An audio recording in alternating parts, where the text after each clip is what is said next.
Bom dia, galera. Oi, gente. Aqui é minha filhinha Isabela. É, Quis fazer um vídeo comigo aí, mas é só rapidinho eu deixo ela fazer, né, meu amor?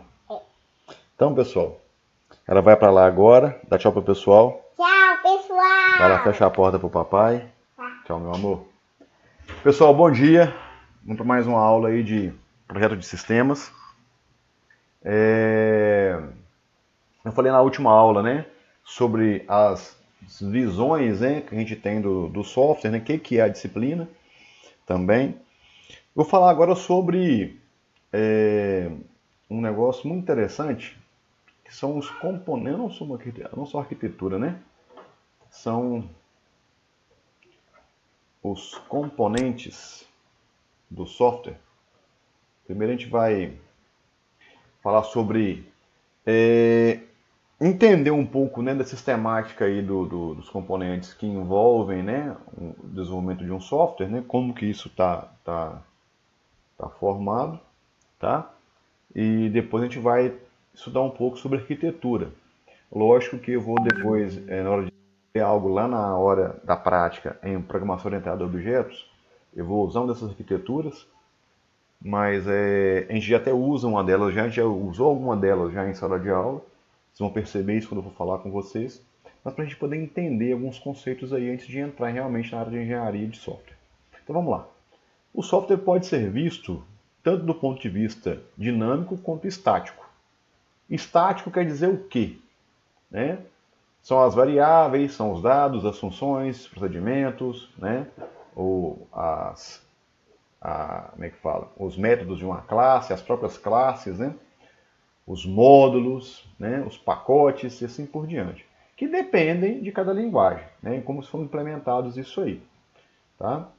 Eles podem ser em forma de código-fonte, né? Ou de, no caso, uma biblioteca para eu poder utilizar. Tá? Quando eu falo estado dinâmico das coisas, os componentes que formam software, eles são objetos, né?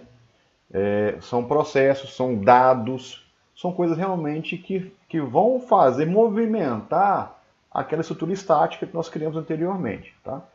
Eu até comentei isso lá na aula de orientação a objetos, que eu até falei que a classe é estática, o objeto é dinâmico, né? Por causa disso aqui. Então esses componentes podem interagir por chamada de função, troca de mensagem, acesso compartilhado, entre outras coisas aí. A visão de software formada por componentes interconectados entre si caracteriza o que nós chamamos de arquitetura de software. Só baixar a porta aqui. Então, vamos lá. O que é, no caso, a arquitetura de software? É uma descrição do sistema que auxilia na compreensão de como ele irá se comportar. É um meio de se obter uma análise antecipada para garantir que a abordagem de design apresentada produzirá um sistema que alcance os requisitos exigidos pelo cliente, tais como desempenho, segurança, disponibilidade, integridade, flexibilidade, entre outros aí. Consiste na definição de suas camadas que podem envolver entidades como componentes de software, né? Falei estáticos ou dinâmicos, aplicativos externos, sistemas legados, sistemas antigos, né? Dentre outras coisas aí. Então, aqui está um exemplo, né? A gente viu alguma coisa desse sentido aqui semestre passado. A gente não utilizou, né, a linguagem que está aqui, mas nem o banco que está aqui, mas foi algo parecido com isso. Quer ver? A gente trabalhou aqui, por exemplo, olha, com o servidor de banco de dados. Aqui está a MySQL. Qual que era o servidor que eu trabalhava com ele? Trabalhava com SQL Server. E eu utilizava uma aplicação, né? Aqui no caso se trata de uma aplicação para web, né? Um exemplo de aplicação para web, que ela está utilizando um servidor Apache rodando lá uma biblioteca CakePHP, um framework CakePHP, acessando os dados deste banco de dados e que, por sua vez, ele responde às chamadas feitas pelo cliente. Tá? Esse cliente hoje ele é o quê? Um navegador, né? No caso, por exemplo, o Firefox. Ok? Então, isso aqui é um exemplo de arquitetura de software. Né? Onde o cliente requisita alguma coisa para a aplicação vai no banco de dados, requisita alguma coisa, tem a resposta, volta para o cliente e assim por diante. Então, isso são camadas, né? São como que as coisas, né, estão integradas e como é que elas vão interagir para compor o todo do sistema. Ok? Outro modelo de arquitetura, eu separei aqui, né, por visão, né, o controle, como é que vai ser feito o controle, como vai ser feito a regra de negócio, né, como vai ser feito a minha pesquisa de dados. Então, eu visualizo que nesse formato eu controlo tudo que está no meu banco de dados, né, que vai fazer acesso à minha base de dados, minha persistência de dados, por essa regra de negócio aqui, baseado nesse controlador. Esse cara fala aqui, ó, isso aqui pega daqui e vai para visualizar no cliente, e assim por diante. É um outro modelo também de arquitetura, tá? Agora, não existe um funcionamento básico de tecnologia. Há formas infinitas de aplicar e atender os diversos problemas existentes. O que quer dizer isso aí? Eu posso fazer o meu sistema usando uma arquitetura bem específica, ou eu posso fazer uma arquitetura híbrida, né? O ideal é que você documente isso, escreva isso. Vamos fazer isso, tudo isso aí logo em diante, não agora. Mas só para a gente poder entender, eu tenho que desenhar algo, tenho que esboçar algo para o meu, né, para o meu time de desenvolvedores, para o meu pessoal que está interagindo com o cliente, para o próprio cliente saber como que a coisa vai ficar realmente funcionando depois, né, de pronto o sistema. É uma forma de a gente visualizar a coisa, né, numa forma, digamos assim, mais conceitual, né, por exemplo. Então, eu tenho arquitetura em camadas, né? Um exemplo disso aí, vocês devem ter visto o protocolo TCP/IP, que é baseado no modelo ISO-OSI. São camadas, cada camada faz um trabalho bem específico, né? Eu posso separar em quantas camadas eu quiser, tá? No caso, os softwares desktop e e-commerce são feitos em camadas. Exemplo, camada de interface com o usuário, uma camada de fachada que vai poder me permitir alguma coisinha, né, por exemplo, de apresentar aquilo para uma outra forma de visualização, se for um aplicativo, um desktop, né, vai coordenar isso aí. A minha regra de negócio, né, como que eu vou controlar o que entra e o que sai da minha aplicação baseado naquilo que eu tenho de requisitos, né? E os dados, como que eles vão ser persistidos, como que eles vão ser gravados, né? Para onde vai ser enviado aquilo ali. Uma outra forma, né? Tem o que? A infraestrutura, né? Que é uma camada. Aí eu tenho a apresentação, eu tenho um negócio a ser atendido, né? Tenho acesso a dados. E essa infraestrutura, ela dá aporte para todas as minhas camadas e elas conversam, né? De baixo para cima. Então, é um modelo em camadas. Quais camadas eu vou ter? A minha camada de interface, ela faz o negócio e persistência de dados. Antigamente era muito isso. Você tinha tudo numa única tela, você fazia tudo ali dentro. Você fazia a regra de negócio, a visualização de dados para o usuário, a persistência de dados no usuário, tudo no único código-fonte, por exemplo, né? Tudo no único arquivo. Funcionava? Funciona. Né? Só que em formas de projeto, de organização, de trabalho em equipe, isso não é ideal. Tá? Mas existe gente ainda que programa dessa forma. Tá? Realmente pessoa que trabalha só com só um cara que desenvolve tudo, né? Ele que faz tudo, não é o ideal, mas a gente pode encontrar isso no mercado ainda. Antigamente, né? Quando eu entrei para o mercado lá em 94, 95, muitas coisas eram feitas assim. Era uma camada só. Tá? Então é tudo feito num único bloco de comandos. Né? O máximo que tinha lá são funções específicas separadas, mas tudo dentro do mesmo código-fonte, do mesmo arquivo. Né? Ou às vezes um arquivo ou outro de fora. Eram poucas camadas que tinha. Hoje tem implicação com várias camadas. Né? Mas são camadas. Beleza? O cliente-servidor é o que mais utilizado no mercado ainda hoje, porque o cliente requisita alguma coisa e o servidor provê o serviço que o cliente quer. Né? Básico, né? Por exemplo, e-mail. Você entra lá no Gmail, no Hotmail, no Yahoo, qualquer cliente de e-mail aí que você tem no seu navegador. Você, com o seu usuário e com a sua senha, ele foi lá no servidor, autenticou lá e trouxe para você, né, via protocolo IMAP, SMTP, sei lá qual o cliente de e-mail que você está utilizando, ele vai lá atrás, ele conectou o servidor de correio eletrônico, foi lá com os usuários do seu usuário de conta, trouxe para você o quê? As suas mensagens, a sua caixa de correio. Então, a arquitetura ainda é muito utilizada no mercado hoje. Né? Quando a gente fez o exemplo da aplicação Visual Studio, acessando o banco de dados lá, né, que a gente desenvolveu, dentro do SQL Server, no cliente servidor. Quem que era o meu cliente? Minha aplicação feita em Visual Studio. Quem que era o servidor? Meu banco de dados lá em MySQL. Tá? Isso é só um exemplo. Beleza? Então tá aí, ó, a figurinha, né? Os clientes requisitando algo para quem?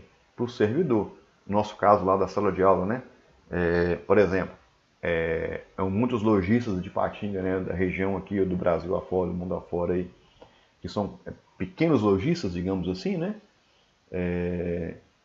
Ele tem lá os funcionários trabalhando numa rede de computadores e uma máquina provendo serviços, né, para aqueles clientes locais ali.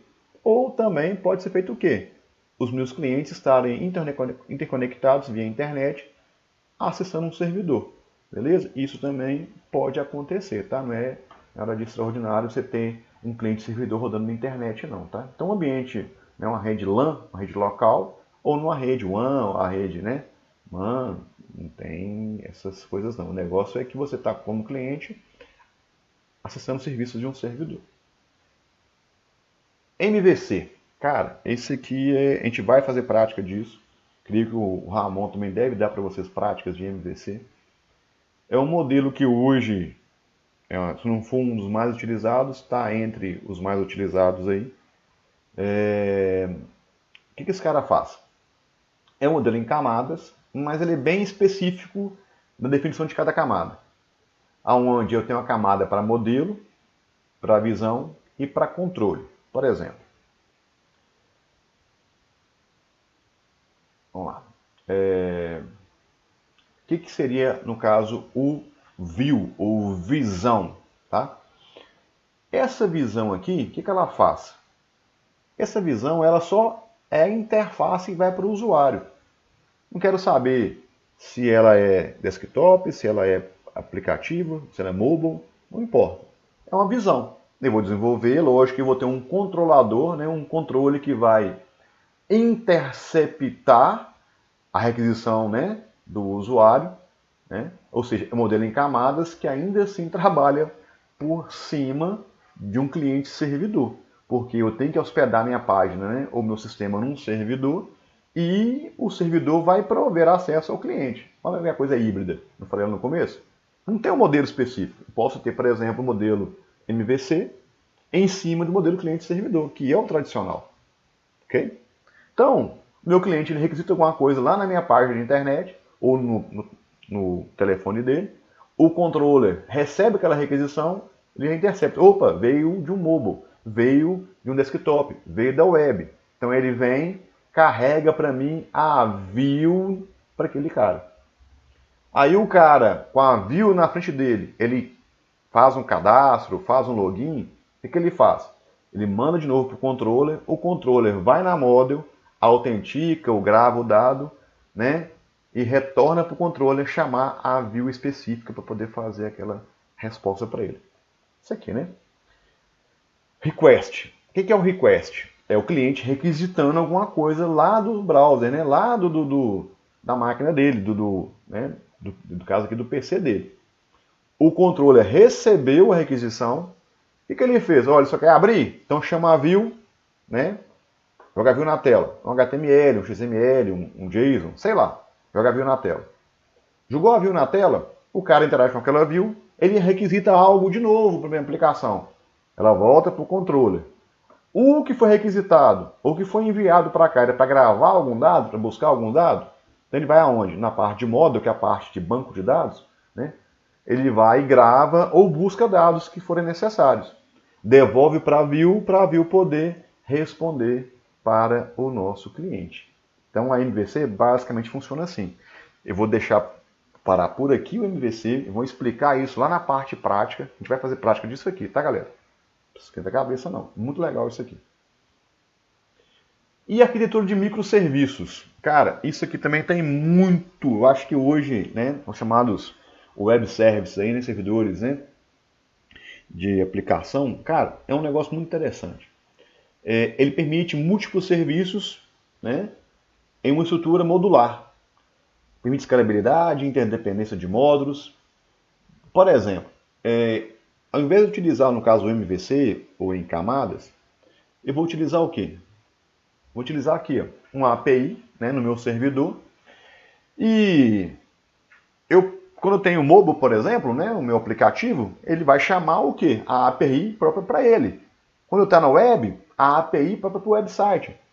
Pode estar usando, né, uns serviços, né, de swap ou RESTful, sei lá. Mas o que vai ter nesse cara aqui? Eu tenho a camada de visualização independente. E um detalhe, eu posso interagir isso aqui com outros sistemas. Eu fiz a minha API e forneço serviços pequenos, médios, sei lá. Eu modularizo esses serviços para entregar para a minha própria aplicação mobile, para o meu próprio website, para o meu próprio desktop ou para um parceiro de terceiros. Um exemplo, eu falei em sala de aula com vocês, vou tornar a falar. Mercado Livre, por exemplo. O cálculo lá feito do frete quando vai ser entregado um produto para vocês. Mercado Livre usa o correio, né? Correio nosso aí, né? Agência dos Correios, para fazer a entrega. Então, o cálculo do frete. O cara que fez o Mercado Livre, ele não sabe qual é o valor do frete, porque ele não sabe o que o cliente está vendendo, o que ele está comprando. O cara que desenvolveu o Mercado Livre fez o quê? Ó, eu vou passar lá para o correio uma localização, né, que é um CEP para ele poder entregar, a distância que vai percorrer da minha cidade até a casa do cliente. Além disso, eu vou colocar lá o tamanho da caixa, o volume que ela vai ocupar dentro do caminhão, dentro do veículo que vai transportar, avião, sei lá. O peso daquela caixa, daquela embalagem, as dimensões dela que ela vai ter, e assim por diante. Eu passo isso para uma API do correio. Observe o seguinte, o correio não tem somente o SEDEX, ou somente parte de transporte.